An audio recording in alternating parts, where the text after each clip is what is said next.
aṣíwájú ni wá o. Vicinity FM àwa ní bàbá.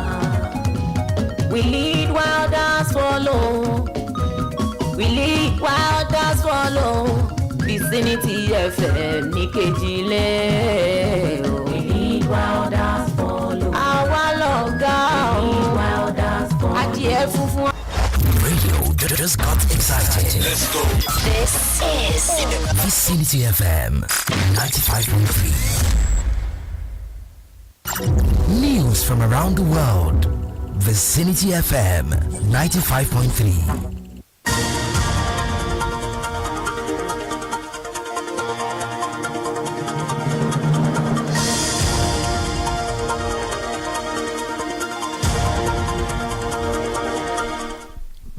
This is Vicinity 95.3 FM Ikechi Leijisha.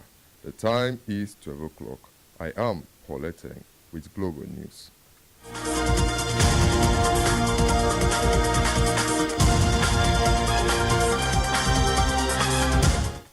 First, the headline. FEC approves 1.2 trillion naira for national infrastructure projects. UN mission calls for a ceasefire amid escalating violence in Libya's capital.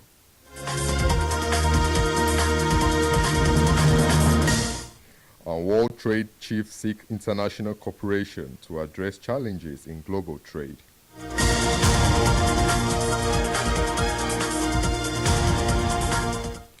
Now the news in full.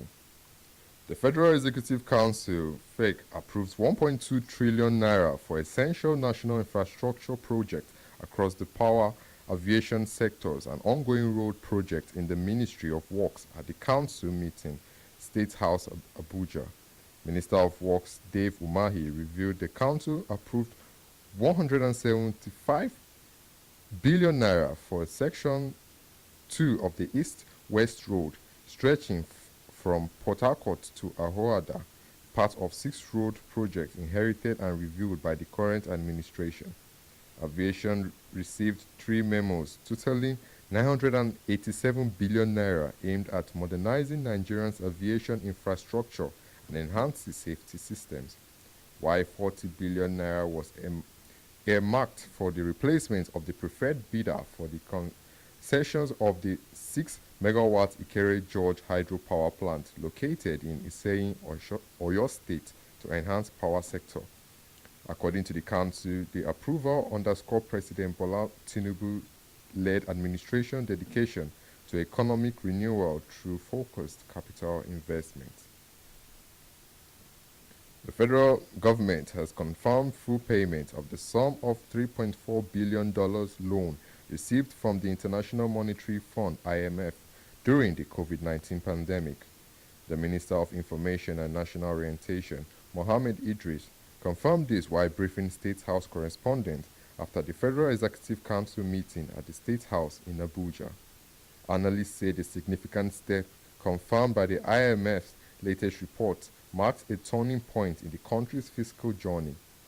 As of May, Nigeria no longer appears among the 91 developing nations with pending credit to the International Monetary Fund, signaling the culmination of a 2-year repayment initiative emerged debt-free from its previous obligations.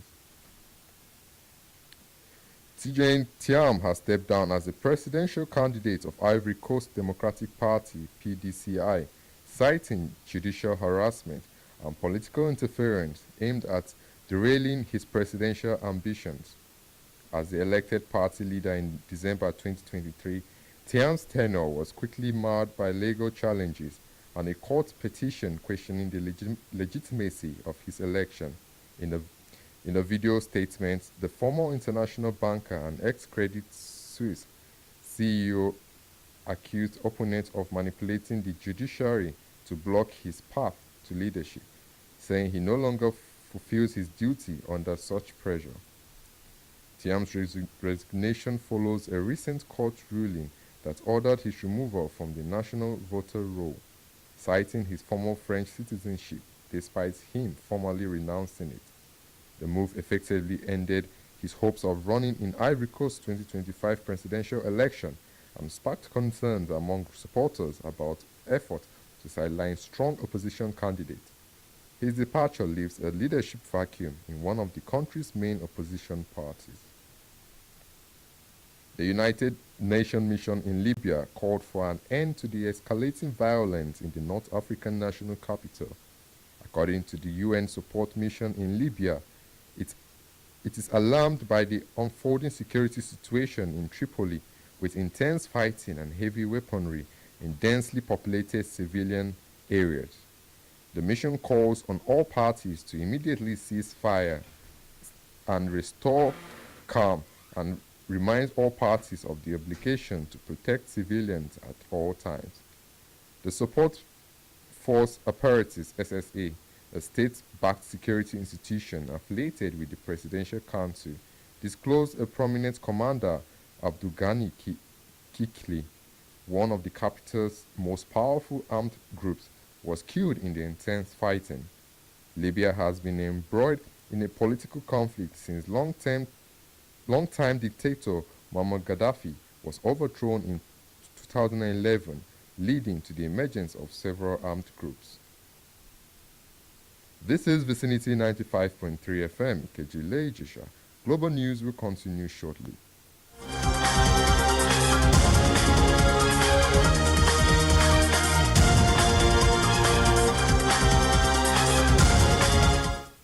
For news updates and live streaming, visit our website at vicinity953fm.com.ng.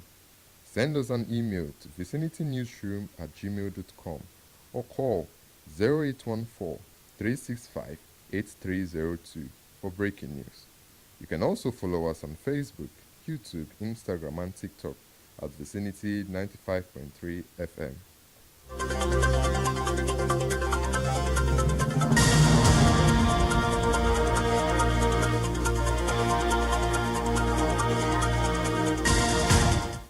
Now the rest of the news.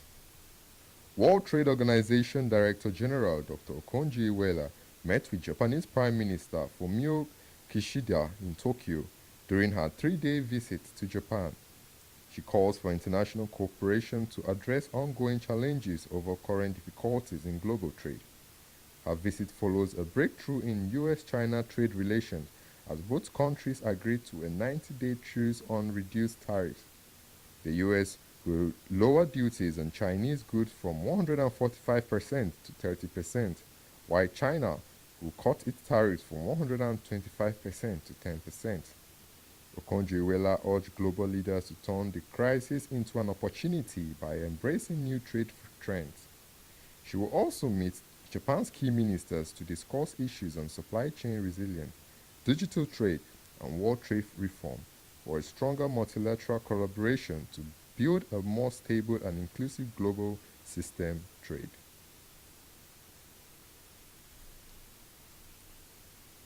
The Trump administration has admitted 49 white South Africans as refugees, claiming they face racial persecution. The group welcomed at Dulles Airport by senior U.S. officials was granted entry based on President Trump's assertion of a genocide against white farmers in South Africa. South African authorities refuted the genocide claims, saying farm violence affects all races and Afrikaners remain economically privileged.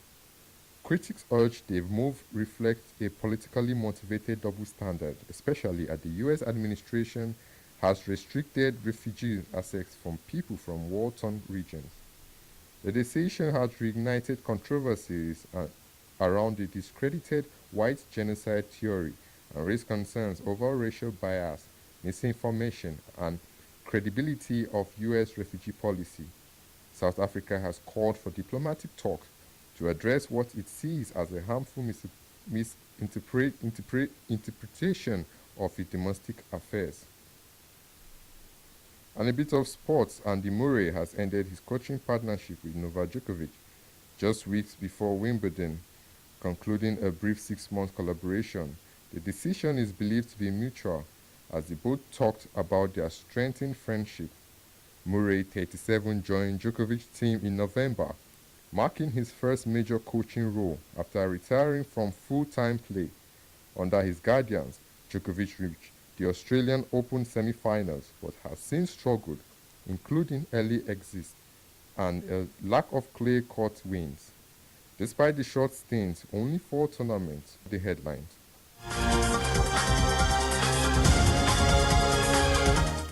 The Federal Executive Council, FEC, approved 1.2 trillion naira for essential national infrastructure projects across the power, aviation sector and ongoing road projects in the Ministry of Works at the Council meeting, State House, Abuja.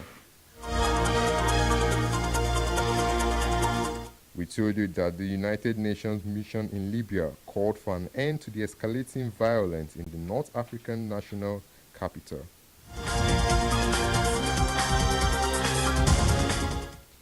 And lastly, you heard World Trade Organization Director General Dr. Okonjo Iweala met with Japanese Prime Minister Fumio Kishida in Tokyo during her 3-day visit to Japan.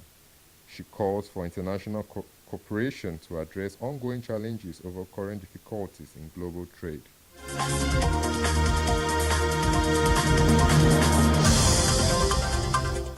That was Global News. It was edited by Luan Fuke Israel. On behalf of the production crew, I am Paul Eteng. Thanks for listening. Please stay tuned for News Nationwide at 6 o'clock. Good afternoon.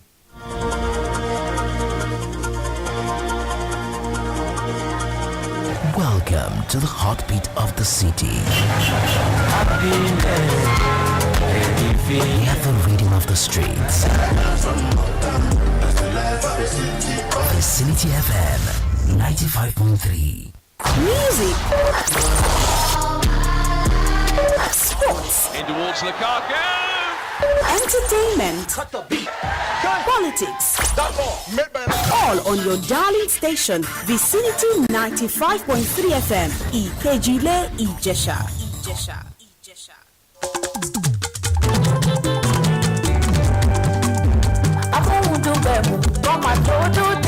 Orí òkè téńté làwà, àgbẹ̀ ṣe bí ọba, ìròyìn tó péye o, àwa ní kẹ́ máa gbọ́. Vicinity FM ọ̀gára jẹ́, Vicinity FM lónígboro, 95.3 Ìkejìlé látàkọ̀ mọ́lẹ̀ sí o. Vicinity FM ọ̀gára jẹ́, Vicinity FM lónígboro. Eré ìdárayá ètò tó mọ́ bọ́ àti wà gan nìyẹn yé. Vicinity FM ọ̀gára jẹ́.